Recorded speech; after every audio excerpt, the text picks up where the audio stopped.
2017 के एक article by the national library of medicine के हिसाब से 2025 तक इंडिया से टीबी को एलिमिनेट करना इम्पॉसिबल था, क्योंकि इंडिया में टीबी का लोड ही इतना ज़्यादा है। ऊपर से एमडीआर टीबी भी आ गया है, जिसके चलते गवर्नमेंट ऑफ इंडिया ने वो गोल अब 2030 पे शिफ्ट कर दिया है।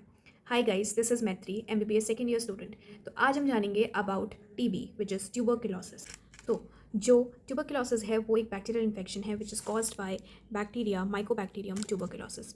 अब ये बैक्टीरिया ना, जब आप स्टेनिंग करते हो तो उस स्टेनिंग में which is a Z staining, मैं आपको बताऊंगी इसके बारे में, तो इसमें ये रेड कलर के एसिड फास्ट बेसिलाई दिखते हैं। मतलब ये रॉड शेप का बैक्टीरिया है, इट्स अ बेसिलाई, और ये एसिड फास्ट होता है which is due to the mycolic acid which is present in the cell wall of this particular bacteria.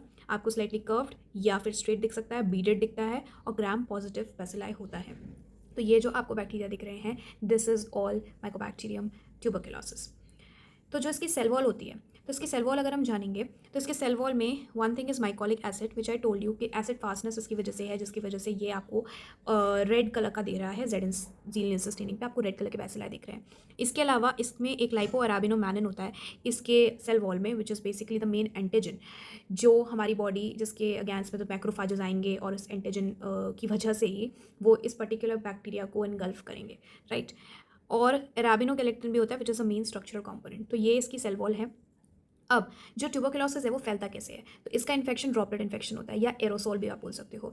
यानी कि ये एयर से जब कोई कफ कर रहा है, स्नीज कर रहा है या बोल ही रहा है और वो बहुत क्लोज है and the person is infected, तो उसमें होता है स्प्रेड इसका, ठीक है।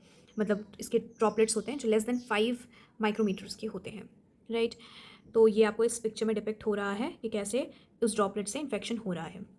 ये स्पूटम को इनगल्फ करने से भी बच्चों में एक्स्ट्रा पल्मोनरी टीबी, जीआईटी का टीबी हो सकता है, राइट। अब इसकी पैथोजेनेसिस पे अगर हम चलें कि कैसे होता है, तो जैसे बैक्टीरिया एंटर किया, उस पे लाइपो अराबिनोमैनिन विच इज़ द उसके सेल वॉल का कंपोनेंट है जो एंटीजन है, तो मैक्रोफाज उससे बाइंड वो मैक्रोफाज से बाइंड करेगा। बैक्टीरिया आ गया मैक्रोफाज के अंदर।